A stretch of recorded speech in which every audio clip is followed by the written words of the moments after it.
Hey guys, just wanted to give you a quick update as we get ready to head into the holiday seasons. And kind of on that note, I'm not sure that I'll be doing another one of these probably again until February.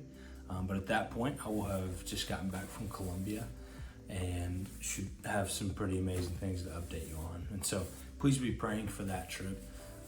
Specifically this week, we're finalizing a lot of the details and jumping into what are we going to go after as a group from a ministry perspective? What are we going to dig into during our ministry training times?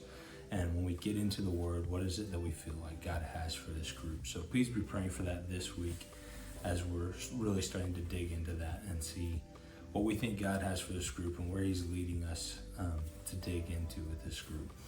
Kind of on that note, one of the really cool things I've been able to do over the last month is start to do some of that with our international tours team. So we're taking our international ministry as a whole and taking a deeper look at it and saying, what is it that God has for this ministry down the road? How can we steward this well and grow it and build it to where God's leading us? And so I've gotten to be a part of that and sit in on some of those meetings and be praying through where God is leading this ministry and how we can start working towards that and growing it. So that's it. Y'all can be praying for those things. Be praying for Colombia. Be praying for for kind of the strategic planning of this ministry. You can continue praying for my personal support. I'm still working on kind of rounding out that last 100% and finishing it up so that I can fully rest in what God has placed me in here instead of having to think about this while also think about support raising constantly. And lastly, one other thing that's been really cool that God has been doing over this last month is we've gotten to reconnect with a group from Knoxville, Tennessee called the Emerald Youth Foundation and have some conversations with them about taking one of their high school soccer teams on one of our tours.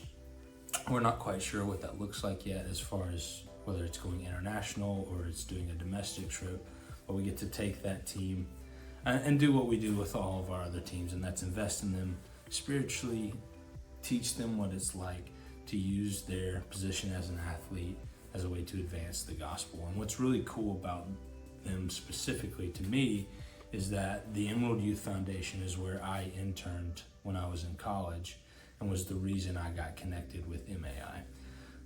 So it is really cool for me to go back to Knoxville and speak with their group and tell them a little bit about MAI after sitting in those same buildings, seeing MAI come in and do that 6 years ago at this point. So kind of a full circle moment, and I'm really excited about what God is going to do in that group and the leaders that He has on that team and how He's working in hearts already for a trip next year.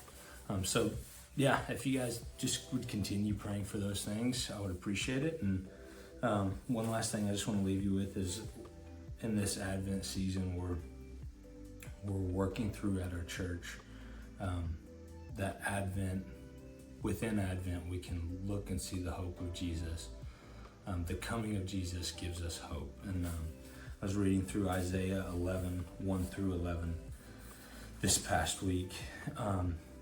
And that picture is talking about the coming Messiah and the hope that we have in that. And just as you read through this passage and you see the way that Isaiah talks about this world that God created, it really does fill you with hope and inspire you to rest in Jesus. And so I hope that as we head into the holidays and we head into all the craziness, that you can rest in the hope that you have in Jesus, and that He is enough, and that He has done enough for you, and that He has paid it all for you.